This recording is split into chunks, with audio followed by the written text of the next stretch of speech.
It goes spelt the same way forwards as backwards. So it's HAWAH.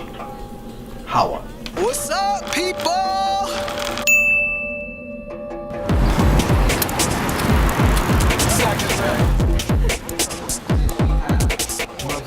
I ended up here where I am today because at some point an egg cell met a sperm cell, and before this moment I was actually in two separate places at the same exact time. I kind of was living these two parallel lives in two separate places, and then the sperm met the egg, and I guess I kind of became one. The earth is my home, I am a world citizen, and my patriotism is to the earth and to the universe. I spent my childhood traveling back and forth between New Jersey and India. And I spent many summers in India in a city called Bombay, now known as Mumbai. Mumbai was like my second home. Grandparents and uncles and aunts, they all live in Mumbai. My life at this point has been trying to figure out where the intersection is between these two worlds and how can I kind of bridge my experience as a world traveler and help people see ways that we can work together to create a sustainable world. This is our destiny. To hear your voice before you traded it for a new one, before you write another song, before you paint another landscape, before you design another building, before you teach another student. Please sit with me in silence. I'm working on kickstarting a modern day renaissance of Hafiz and Rumi, right? I'm looking for the modern day poets of the world. We eat bombs for breakfast, international treaties for dinner. My stomach aches. False promises are digested. Cancers incubate the television screen. After a couple of weeks, they say it's all over. We have claimed victory. The enemy is no more, no more, no more. I love both poetry and yoga. I've been writing poetry since I was probably in 6th or 7th grade. I've been doing yoga probably my whole life. So the idea of bringing the two together was a natural fit. It was a natural extension of my being, of my work, of what inspires and excites me. I can even do yoga on my bike. It's really nice. I can stretch.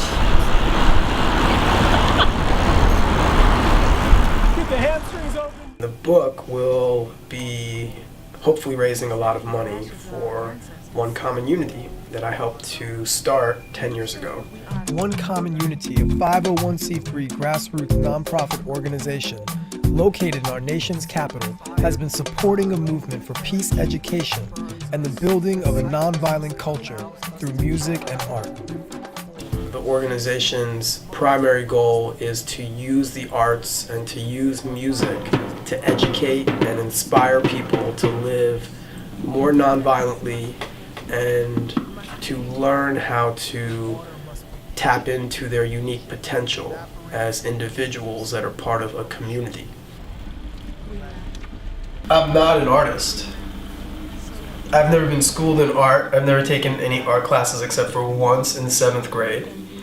I got a C in that class. My art teacher made me feel as unartistic as someone could feel.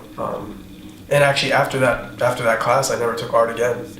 Never took an art class again. All the work that I do, like the photography and like things like this and things like that, I just do it out of the back of my head. I don't have any schooling. I don't have any platform. I don't have any eye to understand like what mixes with what. I just kind of do it because it feels good to me. Like, for example, going in and teaching a class, I would do this all the time. I'd go into Wilson High School, no lesson plan, no clue what I was going to teach for the next 2 hours, 90 minutes, whatever, 30 students, inner city kids walk in there, and it would be a brilliant class. I think I do tap into something that allows me to channel what needs to happen in the moment. A lot of times people finish a class like, damn, that was so good. I'm like, yeah, I don't think I can ever do that again because I don't know what I just did. Evolutionary to me is embracing cooperation as the realistic means to species survival. In order to see the year 3000 or even see the year 5000, we have to move past only competition. We have to live consciously because every individual choice has significant repercussions on our world and our future. It's the reason I try to buy locally, grow food in my backyard, and maintain a vegetarian diet. I work on cultivating my own inner peace through a daily routine that involves practicing the mind-body arts. Somewhere in there I'll shower, brush my teeth, like normal people. If it's a Wednesday, Thursday, or Friday morning, I quickly pack my bag. I'll probably have my bag packed the night before I go to bed, and I head off to Kung Fu practice. And I train with my teacher in Tacoma Park, and train Kung Fu from about 7:30 to 9:30, 9:45.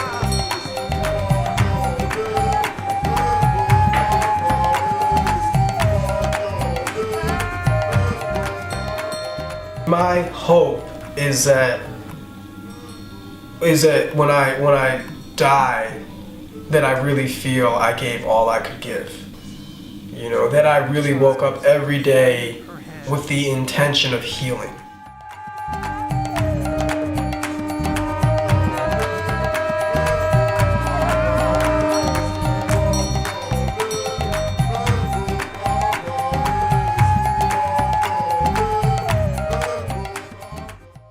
Party people up in the his house. We're here in Washington, D.C., kicking it old school. You and me, moving through the streets, gentrified. This place, it looks like it never used to be. Hey, ya, hey, ya, hey, ya, hey. Hey, ya, hey, ya, hey, ya, hey. Hey, ya, hey. Hey, ya, hey. Hey, ya, hey, ya, hey.